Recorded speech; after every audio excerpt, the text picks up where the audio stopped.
Welcome to the Gridiron Roundup with your host, Randy Silver. We have your college football Week 7 review. Storylines, scores, highlights, Heisman standings, and more. What a doozy this Week 7 was. We had multiple Hail Mary wins. We're going to show you both. That does not even happen normally once in the season sometimes. We got 2 in one weekend. Washington, Oregon lived up to the hype. Came down to the final play of the game. On the other side, though, Notre Dame, USC did not come up to the hype. Only one team really came to play, and we'll show you who that was. So let's dive into everything for you. As we start every week we're going to start with your college football AP Top 25 Week 8, and the coaches poll is now out. Let's dive into it. In the AP Top 25, Georgia, Michigan, Ohio State, Florida State stay your top 4. Nothing changed. Same for the coaches poll. Top 4 stayed the same. With Washington's win over Oregon on that last second kick that was missed by Oregon to tie the game to send overtime, they moved up 2 in the AP poll to be number 5. And in the coaches poll, they moved up 1 to be number 5. With Washington moving up in the coaches poll, that meant Penn State moved down 1. In the AP Top 25 poll, that means that Oklahoma moved down 1. So rounding out your top 10, number 6 in the AP poll is Oklahoma, Penn State, Texas, Oregon, North Carolina. In the coaches poll, you have Penn State, Oklahoma, Texas, Alabama, North Carolina. Interesting you see here, 1 vote for Oklahoma, meaning someone voted for them to be at number 1. At number 7, is this somebody from Oklahoma who may be a bit biased? Maybe someone from the region. Who knows? But Georgia has 58 first-place votes in the coaches poll. Coaches see them as a clear-cut number 1. In the AP Top 25 poll, Georgia has 43 votes. Last week, they had 50 votes. So Michigan took a couple votes. Washington took a couple votes from them. And that's how they got to 43. Oregon only dropped 1 with the loss. They played really well. They proved to be in the top 10. I totally agree with that. Here in the coaches poll, Oregon's dropped 3. With that type of loss, I think 3 is a big drop. Not the most proud of that one. I think they should have stayed in the top 10. North Carolina, normally powerhouse in basketball, of course. MJ's alma mater has won recently the NCAA basketball championship.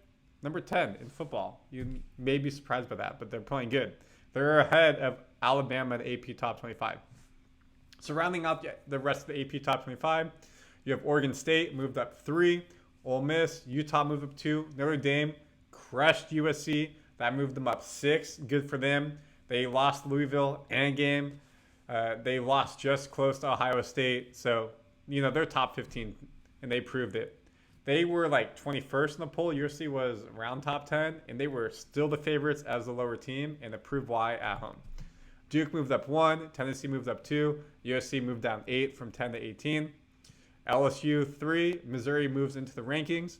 Louisville moves down 7 after their loss after beating Notre Dame last week. They lost pretty disappointingly this week. And then the first time in the poll in years, Air Force at 6-0. Looking like the best military school right now. Go Air Force. Tulane's in the poll after not being there last week, same as Iowa. And UCLA with their loss moves down 7 to round out the top 25. Other schools receiving votes, James Madison, Clemson, Florida, Washington State. Washington State dropped out of the rankings, but their loss. Kansas dropped out, Kentucky dropped out, and Miami dropped out. When we look at the coaches poll, very similar types of teams in here. Air Force is ranked at 22 there as well. Good for them. USC dropped 7 versus 8. So you can see they were the big losers in both polls. Louisville, pretty big loser too. Other teams receiving votes. So as we're getting now to a little bit past the midpoint of the season, the teams who are undefeated, still around the top 10. If you have one loss against a good team, then you're right there, such as Texas losing to Oklahoma, Oregon losing to Washington, Alabama losing to Texas, all around right there. Things are starting to shake themselves out, but the teams you expect to be there at the beginning of the season, Georgia, Michigan, Ohio State, are still rounding out your top 3. So that is your coaches poll and AP poll. Let's continue on. We talked about 2 Hail Marys, right? Let's show you both. First Hail Mary was West Virginia, Houston. Houston's down 4. This happened on Friday, I want to say. Houston throws it up. prayer, and he catches it for the touchdown. Houston wins the game, no time on the clock, no need for extra point. With the 6 points right there, they win 41-38. And you can see they're going to show the replay. Anybody's ball right here, and literally falls in number 12's hands. Right place, right time. Great catch by him.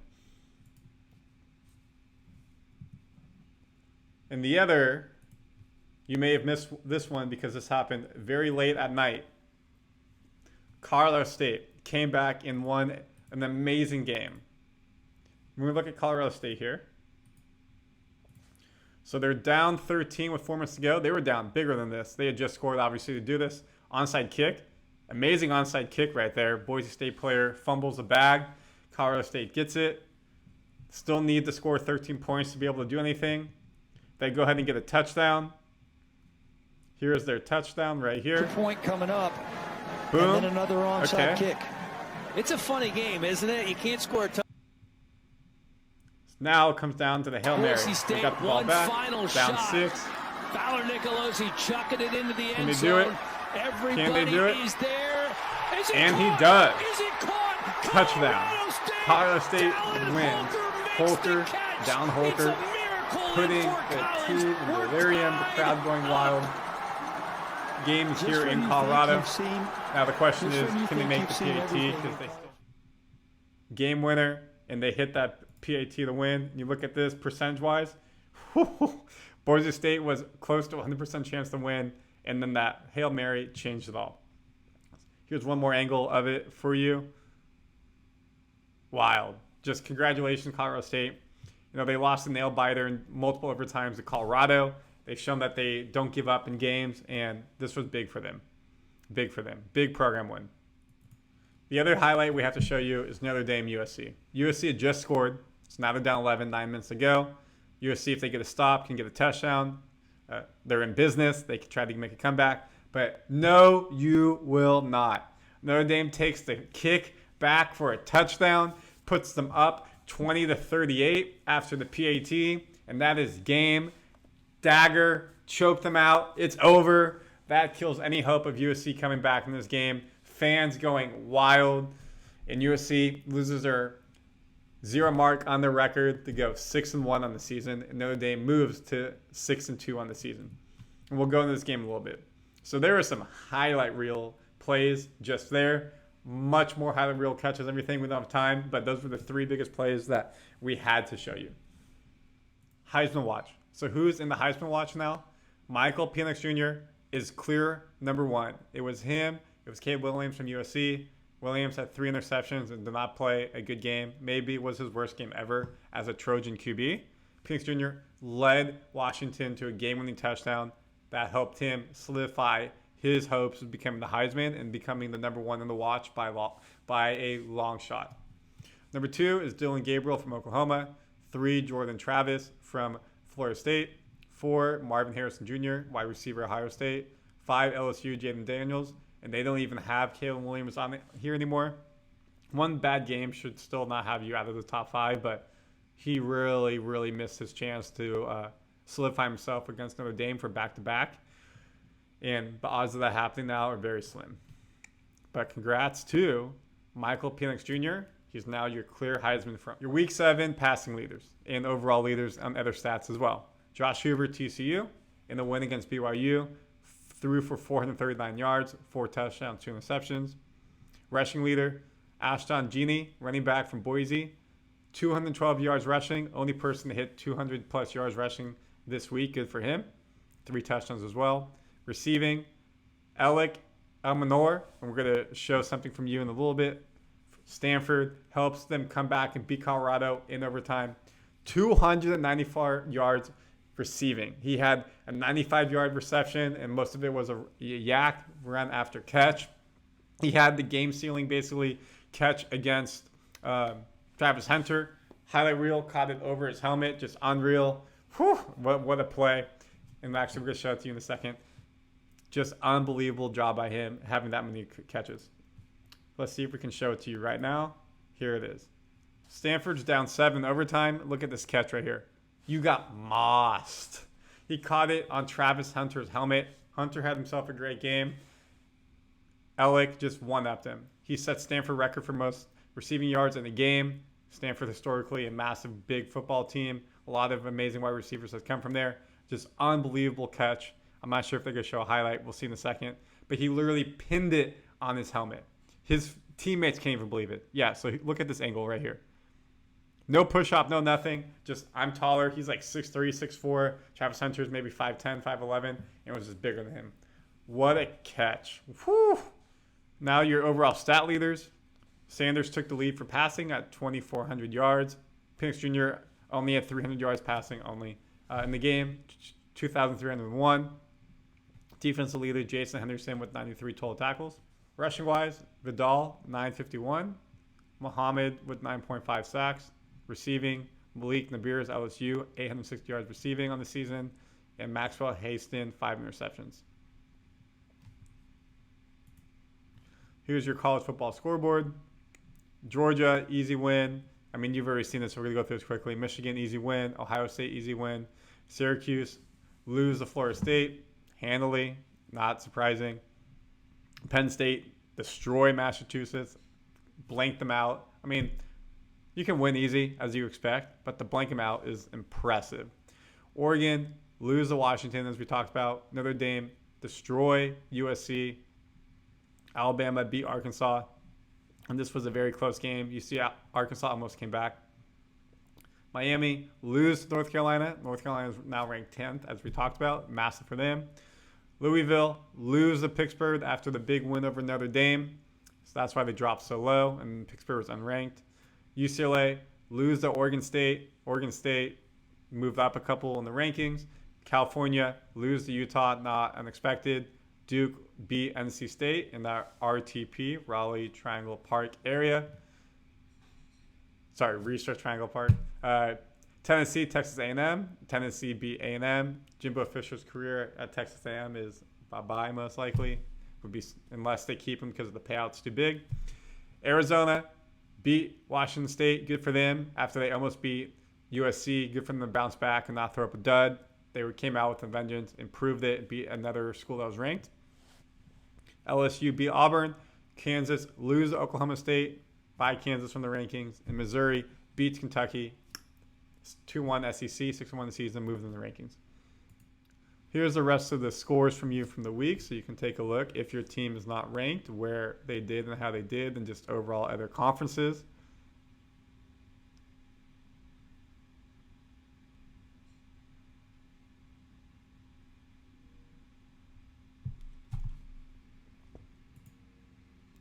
Now we can look at the standings in the American Athletic Conference. Tulane is 2-0 in conference, 5-1 in the season. First, SMU is second. Last season, they'll be here before they move to the ACC. In the ACC, speaking of them, Florida State is 4-0 in conference. North Carolina is 3-0. Duke is 2-0. Both Florida State and North Carolina are 6-0, while Duke is 5-1. So these teams will shake themselves out to get to the ACC title game. Big 12, Oklahoma is undefeated, 3-0, and a couple teams right there with one loss. So these are going to shake themselves out still. And Oklahoma is 6-0 in the season. Top two move to their title game. Big 10 conference. In the East, Michigan's 4-0, Ohio State's 3-0, Penn State's 3-0. They're going to have to play each other in the next month or month and a half, so this will shake themselves out. This will be fun. Can't not wait for those games. And then Iowa looks like they're top dog in the West, 3-1 in the conference, 6-1 on this season. Conference USA, Liberty's out in front. They're still undefeated, 6-0, 4-0 in conference. Independence, big win by Notre Dame. Mid-American East, Miami, Ohio is 6-1 the season, 3-0 in conference. In the West, Toledo is 3-0 in conference, 6-1 the season. So they're the same record. Mountain West, Air Force, as we said, now ranked for the first time in years, 6-0 in the season, 4-0. UNLV is second, 2-0 in the conference, 5-1 this season. Pac-12, USC still 4-0 in conference, even though they lost. Notre Dame's not in the conference. USC, when they play Washington, this will shake themselves out. I mean, Oregon State, Oregon, Utah, UCLA, Arizona, Washington right there. Washington State was just ranked. Colorado's always going to be a tough matchup. Stanford just beat Colorado. This is tough. This might be the best Pac-12 in a decade at least. These are going to shake themselves out as well. SEC, Georgia's got command of the East at 4-0 conference, 7-0 in the season. Florida's right there behind them. Missouri's right there as well, so we'll see how that turns out. And then Alabama looking strong. They're going to have to play OSU, and that game may decide who goes out from the West. And finally, in the Sun Belt Conference, James Madison is 3-0, while Troy is 2-1, leading East and West respectively. This game was wild. If you stayed up to watch this on Friday night, 29-0 halftime, Colorado cruising, and Stanford come back and win. Biggest comeback win in their program history. You have to give it up to Sanders. 5 touchdowns, 1 interception, 400 yards passing. Hunter coming back from injury, 140 yards, 2 touchdowns, 13 receptions. But Amenor, 294 yards, 3 touchdowns, 13 receptions. Both of them balled out. Look at this probability. It was pretty much at halftime, 100% chance Colorado, and slowly it dipped until they finally got it.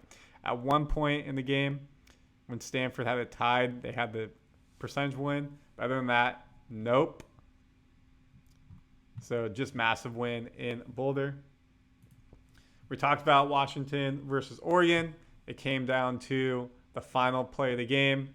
Oregon went for a 4th down to try to keep the ball because Washington was moving the ball really well all game. They did not do it. Washington got the ball back. That's where they got the touchdown in the 4th quarter. Oregon tried to kick a field goal to tie the game, and they were not able to. It went wide right, and that's what won Washington the game.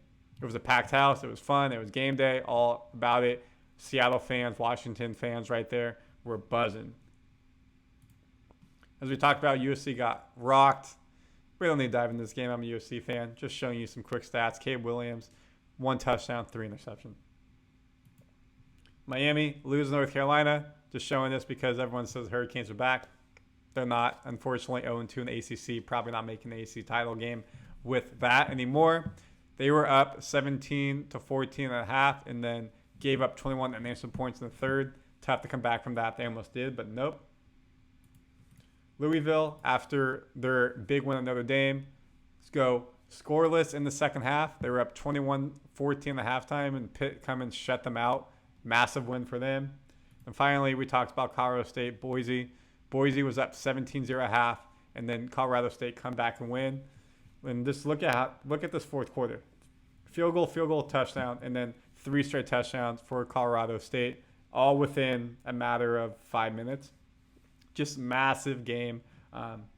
Just a fun game to watch. If you're not watching this Mountain West type of stuff, it's worth it.